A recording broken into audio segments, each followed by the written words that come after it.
이번 영상에서 인버스 ETF 설명을 위해 특정 회사의 상품을 소개하거나 이는 예시일 뿐 특정 상품을 추천하거나 비추천할 의도는 아니오니 ETF 투자를 고려하는 분들은 타 브랜드 상품과 비교하여 투자를 결정하시기 바랍니다. 오늘 내용은 난이도 별 5개짜리입니다.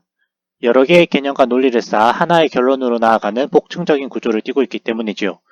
그렇게 평소와 달리 3조 요약부터 받고 시작합니다. 하나, 시장 하락에 베팅하는 대표적인 방법으로 공매도, 선물매도, 인버스 ETF가 있고, 둘, 개인 투자자들은 앞에 두 방법에 접근하기 어렵다 보니 자연스레 인버스 ETF에 관심 갖게 되는데, 셋, 어차피 대부분의 인버스 ETF가 운용 전략으로 공매도와 선물매도를 사용하므로 공매도와 선물을 모르면 인버스 ETF를 모르는 것과 마찬가지입니다. 그러니 오늘은 공매도와 선물 거래가 각 어떤 것인지 알아보고 이 개념들이 인버스 ETF에 어떻게 녹아있는지 뜯어있는 시간을 가져봅시다. 두둥탁. 코스피 2,500을 넘어 3,000을 얘기하는 요즘 이 정도 올랐으면 떨어지지 않으려나 라는 심정으로 시장 하락에 베팅하고픈 분들이 많은 것으로 보입니다. 제가 대충 추측해서 던지는 말이 아니라 11월에 개인 투자자들이 사랑한 종목 1위와 5위가 인버스 ETF였던 걸 보면 이미 많은 분들이 시장 하락에 베팅하고 계십니다. 여기서 시장 하락에 베팅한다는 건 시장을 대표하는 어떤 수치를 설정하고 그 수치의 변동에 이익과 손실을 연동시키는 것인데 이때 시장을 대표하는 숫자로 지수가 사용되고 지수의 변동과 투자 성과를 연계하는 방법으로 공매도와 선물이 사용됩니다. 살펴볼 키워드가 동시다발적으로 등장하는데 일단은 조만간 규제 변화가 예상되는 공매도부터 짚어봅시다. 제가 이해하는 공매도는 지금 온전히 내 것이 아닌 대상을 매도하는 행위입니다. 뭐 사는 사람이 괜찮고 최종적으로 매수인에게 소유권이 제대로 이전된다면야 두 사람이 알아서 하게 놔두는 것도 방법이겠지만 이 거래의 대상이 다수의 이해관계가 얽힌 상장증권이라면 마냥 방치할 수는 없습니다. 공매도인이 무사히 상장증권에 넘기는 것을 전제로 매수인은 그 증권을 새로 누군가에게 다시 매도할 계획을 짜게 될 텐데 공매도인이 상장증권을 실제로 인도하는데 실패한다면 그 뒤에 있던 다른 시장 참가자들도 연쇄적으로 피해를 입기 때문이죠. 이런 파국을 막기 위해 자본시장법 180조 1항은 누구든지 증권시장에서 상장증권을 공매도해서는 아니 된다고 정합니다. 이때 공매도란 차입한 상장증권으로 결제, 그러니까 매도인이 매수인에게 상장증권을 넘기긴 하는데 그 증권이 어디서 사전에 빌려온 것인 경우와 그렇게 미리 빌려오는 정성도 없이 문자 그대로 수중에 없는 상장증권을 매도하는 경우로 나뉘는데 전자를 차입공매도, 후자를 무차입공매도라 부릅니다. 두 종류의 공매도 모두 일단 금지되지만 차입공매도가 대통령령으로 정하는 특정한 방법에 따라 이루어지는 경우엔 예외적으로 공매도가 허용됩니다. 한편 이렇게 예외적으로 허용되는 경우라도 증권시장의 안정을 저해할 우려가 있다면 다시 예외로 금융위원회가 공매도를 제한할 수 있는데 세상에 하필 올해 그 일이 실제로 벌어졌습니다. 2020년 초 코로나 사태로 금융시장이 강한 급락세를 보이자 금융위원회는 자본시장법 180조 3항에 의거하여 3월부터 9월까지 차익 공매도마저 금지하였고 이후 아직은 불안했는지 금지기간을 다시 6개월 연장했기에 2021년 3월 15일이 되어야 다시 공매도가 가능해질 예정입니다. 이처럼 적극적인 규제를 받는 공매도가 왜 하락에 베팅하는 행위인지는 사례를 한번 보면 쉽게 이해 가능합니다. 그런 의미에서 족제비씨가 푸들씨로부터 A회사 주식 100주를 한 달 뒤에 갚는 조건으로 빌린 상황을 상상해 봅시다. 그렇게 빌린 100주를 족제비씨가 시장에 주당 만원, 그러니까 총 100만원에 팔았는데 한 달 뒤에 A회사 주가가 8천원으로 급락한다면 족제비씨는 들고 있던 100만원 중 80만원으로 100주를 사 푸들씨에게 갚고 나머지 20만원은 자신의 수익으로 챙기겠죠. 반면 A회사 주가가 12,000원으로 오른다면 100주를 구하는데 120만원이 필요해지므로 족제비씨는 킵해둔 100만원 전부는 물론 자기 호주머니에서 20만원을 더 꺼내야겠죠. 이처럼 공매도인인 족제비씨가 A회사 주가가 내려야 돈을 버는 구조이니 하락에 베팅하고 싶은 분들이 공매도를 찾게 됩니다. 이제 하락 베팅의 다음 유형인 선물 매도 이야기로 넘어갑시다. 파생상품 3인방의 첫째인 선도란 어떤 조건으로 무엇을 인도할지 지금 계약화돼 실제로 넘겨주는 건 장래에 하는 행위인데 거래소 등이 운영하는 시장 내에서 선도 거래가 이루어질 때 이를 특별히 선물 거래라 부릅니다. 선도를 설명하는 고전적인 사례로 과수원 주인과 청과상이 등장하는데 시세가 변동하는 게 부담스러운 그들이 지금 시가인 개당 1,000원으로 한 달 뒤에도 거래하기로 약속한 상황을 상정해 봅시다. 눈썰미가 좋으신 분들은 이 상황을 보자마자 한 달 뒤에 사과 시가가 개당 1,200원으로 오르면 시가보다 저렴하게 사과를 살 수 있으니 청과상의 이득, 반대로 개당 800원으로 시가가 내리면 시가보다 비싸게 사과를 팔 수 있으니 과수원 주인이 이득이란 걸 눈치채셨겠죠. 사례에서 과수원 주인과 청과상이 체결한 계약은 사과라는 기초자산과 그 기초자산의 가격으로 산출된 금전을 한 달 뒤라는 장래 특정 시점에 인도할 것을 약정하는 계약이니 자본시장법 5조 1항의 세 가지 파생상품 중 제1호 선도계약에 해당하고, 이와 같은 형태의 계약을 거래소가 운영하는 시장에서 체결했다면 그때는 선물계약이라 부르겠지요. 여담으로 해외 선물 투자를 콘텐츠로 삼는 유튜버들이 요새 제법 계신데, 그분들이 하시는 투자 행위가 결국 이 5조 1항 1호의 파생상품 계약을 CME 등 해외 거래소가 운영하는 시장에서 체결하는 것에 해당합니다. 여튼저튼 사과의 가격이 내릴 때 사과를 매도한 과수원 주인이 이득을 보듯, 통상의 선도 선물 계약에선 매도인이 기초자산의 가격이 내릴 때 이득을 보므로 선물 매도 역시 하락에 베팅하는 방법 중 하나입니다.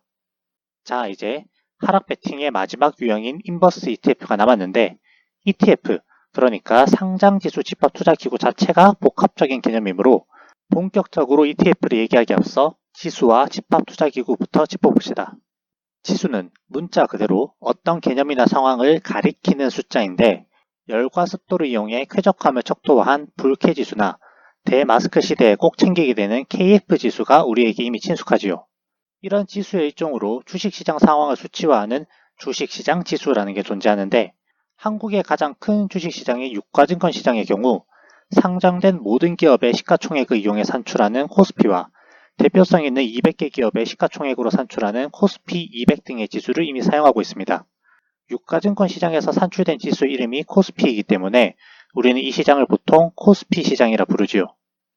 참, 앞서 선물거래가 무엇인지 이미 소개하였으니 선물과 지수 두 개념을 합쳐 지수 선물에 대한 얘기도 할 수 있겠네요. 한국거래소는 파생상품 시장 업무 규정 2조 1항 2호 감옥과 남옥 두 종류의 선물거래를 허용하는데, 장래의 기초자산을 매매하는 감옥의 경우 앞서 본 사과거래를 떠올리면 되기에 직관적으로 이해할 수 있지만, 사전에 약정한 수치와 장래 특정 시점의 수치 간 차이로부터 현금을 산출한다는 남옥의 내용은 직관적으로 이해하기는 좀 어려운데요. 스텝 바이 스텝으로 접근해 봅시다. 다음 달에도 개당 1,000원으로 거래하기로 약속했던 사과거래 사례에서 다음 달 사과 시가가 개당 800원으로 내려가면 매도인은 개당 200원 이익, 매수인은 개당 200원 손해보는 셈이라 말씀드렸는데, 어차피 이렇게 한쪽의 손해가 상대방의 이익이 되는 상황이라면 실제로 사과를 인도하는 과정은 과감히 생략하고 매수인이 매도인에게 개당 200원만큼의 현금을 바로 지급해도 경제적인 결과는 동일하겠죠. 이런 형태의 거래가 바로 거래소 규정 남욱이 얘기하는 기초자산에 대해 사전에 약정한 수치와 최종 결제 가격 간 차이로부터 산출되는 현금을 수수할 것을 약정하는 거래입니다. 이런 남욱의 거래를 그래프로 나타낸다면 사과거래의 경우 붉은색으로 표시된 금액 곱하기 거래하기로 한 사과 개수만큼을 청과상이 과수원 주인에게 지급하는 것이고, 코스피 200 지수의 경우라면 코스피 200 지수의 최종 결제 가격이 사전에 약정한 수치보다 낮을 때 두 시점의 수치 간 차이로부터 산출되는 현금을 매수인이 매도인에게 지급하게 되겠죠. 지수 이야기는 이 정도로 마무리하고 여러분이 소위 펀드라 부르는 집합투자기구로 넘어갑시다. 우선 집합투자란 2인 이상으로부터 금전 등을 모아 자산을 취득하고 이를 운용한 결과를 투자자에게 배분하는 행위인데, 이 집합투자를 수행하기 위한 기구를 집합투자기구라 부릅니다. 따라서 펀드에 투자한다는 건 집합투자기구로부터 수익을 배분받을 권리를 투자금의 비용 삼아 취득하는 행위인 셈인데, 이렇게 취득하는 권리를 자본시장법에선 집합투자증권이라 부릅니다. 자, 이렇게 지수와 집합투자기구를 알고 나면 ETF, 그러니까 상장지수 집합투자기구는 거저먹을 수 있습니다. 자본시장법 234조 1항 상장지수 집합투자기구란 다음 각 호의 요건을 모두 갖춘 집합투자기구를 가리키는데, 1호 펀드의 목표가 지수 등의 변화에 연동하여 운용하는 것이고, 2호 일종의 환불인 환매가 허용되며, 3호 집합투자증권이 조만간 증권시장에 상장되어야 합니다. 1, 2, 3호가 도대체 무슨 의미인지 이해하는 데는 실제 상품을 한번 열어보는 게 효과 직방입니다. 삼성자산운용이 운용하는 코덱스 200이라는 ETF를 잠깐 봅시다. 우선 코스피 200 지수를 그대로 추적한다는 소개가 지수의 변화에 연동하여 운용하는 것을 목표로 삼는 1호에 해당합니다. 참고로 추적 방법은 심플합니다.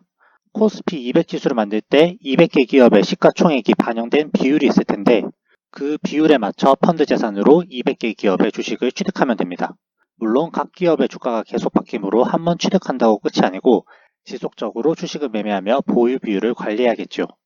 다음으로 이 펀드는 자본시장법상 집합투자기구 7종 중 제1호 투자 신탁에 해당하므로 펀드 운용에 관한 많은 내용이 신탁계약서에 담겨 있는데 그 신탁계약서 25조 1항에서 수익자가 수익증권의 환매 청구 가능한 점을 확인할 수 있습니다. 비록 21조 2항이 환매를 요청할 수 있는 펀드 투자자를 법인으로 한정하지만요. 마지막으로 3호와 관련하여 코덱스 200 ETF가 2002년 10월 11일에 설정되고 3일 뒤인 14일에 상장된 사실이 확인됩니다. 이렇듯 시중에 나온 ETF를 열어보면 234조 1항 1, 2, 3호를 모두 만족하는 걸 발견하게 될 텐데 이 1, 2, 3호의 룰만 지킨다면 같은 방법으로 자동차 기업들에 투자하는 자동차 ETF를 만든다거나 물류기업에 투자하는 운송 ETF 등을 구성할 수 있습니다. 요새 유망한 산업의 ETF에 투자라는 조언을 많은 채널에서 볼 수 있는데 그 얘기가 결국 이런 유망한 산업의 상장 기업들에 투자하는 ETF의 집합투자증권을 취득하라는 의미겠지요. ETF를 이해하였으니 이제 ETF의 일종인 인버스 ETF로 넘어갈까요? ETF에 투자한다는 건 보통 그 ETF가 투자하는 분야의 흥망성쇠와 같은 방향으로 수익을 연동시키는 것인데 인버스 ETF는 이와 반대로 ETF가 투자하는 분야가 고꾸라질 때 투자자의 수익률이 높아집니다. 어떻게 그런 일이 가능하죠? 앞서 본 공매도와 선물매도를 ETF 구성 종목에 담아버리면 됩니다. 백문이 불여일견, 담는다는 게 무슨 말인지 이론적으로 접근하는 것보다는 요즘 투자자들이 그렇게 많이 산다는 코덱스 인버스 ETF를 직접 열어봅시다. 시장이 하락하면 수익이 나는 ETF로 소개되어 있는데 구성 종목, 그러니까 투자자들로부터 모은 돈을 실제로는 어디에 썼는지 펼쳐보니 마이너스 수량이라는 해괴망측한 걸 발견할 수 있습니다.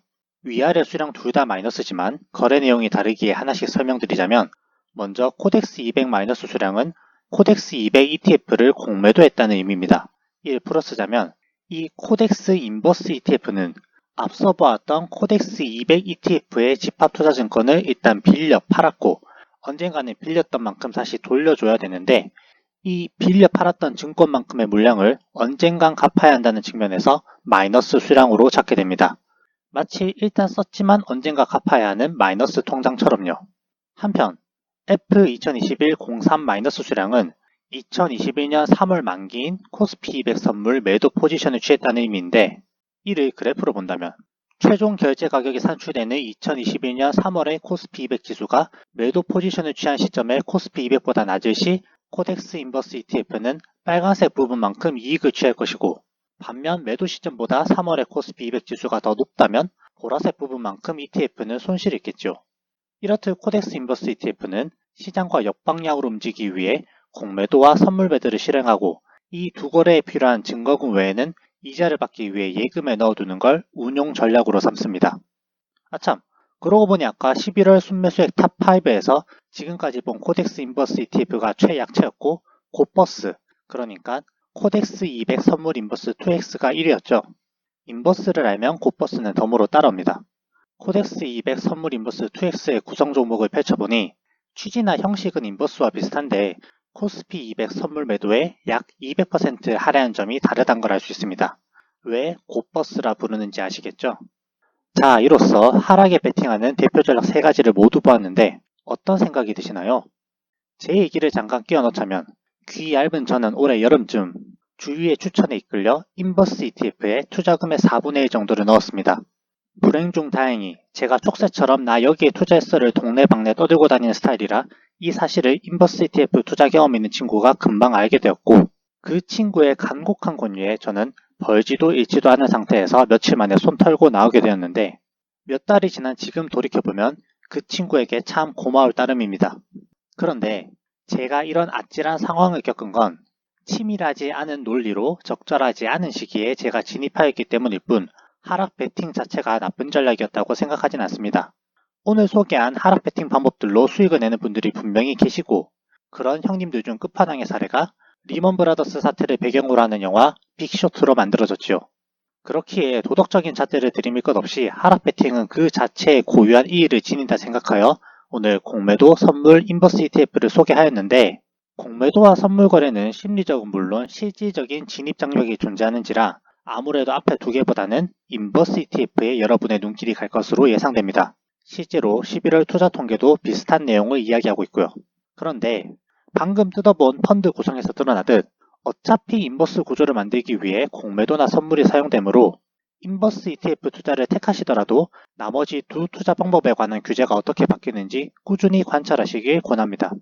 당장 이번 달만 하더라도 불법 공매도를 형사처벌하는 자본시장법 개정안이 국회 본회의를 통과하고 시장 조성의 일부로서 수행되는 공매도를 제한하겠다고 금융위와 거래소가 규제 방향을 발표하였는데 이런 변화가 인버스 ETF 투자에 도움이 될지 해가 될지 모르겠으나 직간접적인 영향을 미친다는 점만큼은 명확하니 지속적으로 당국의 규제를 팔로우하시길 적극 권장합니다. 이로써 오늘 이야기를 끝내고 다음 영상을 예고합니다.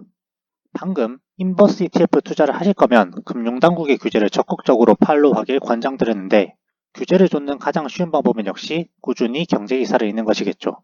네, 정책 변화의 큰 줄기는 매일 뉴스를 보는 것만으로 충분히 따라갈 수 있습니다. 하지만 금융당국이 구체적으로 무엇을 하겠다는 건지 기사가 제대로 담지 못하는 경우가 종종 있고 그럴 땐 금융위원회나 거래소가 보도한 자료를 직접 찾아보아야 그들이 어떤 제도를 설계하고 있는지 파악할 수 있습니다. 때마침 지난주에 거래소가 발표한 시장조성자 제도 개선 방안이 이를 옮긴 기사만 읽으면 규제 방향의 일부를 오해하기 십상인 바로 그 경우이니 파생상품 두 번째 유형인 옵션으로 넘어가기 전에 최근 급변 중인 공매도 규제를 짚어보는 시간을 다음 영상에서 가져봅시다.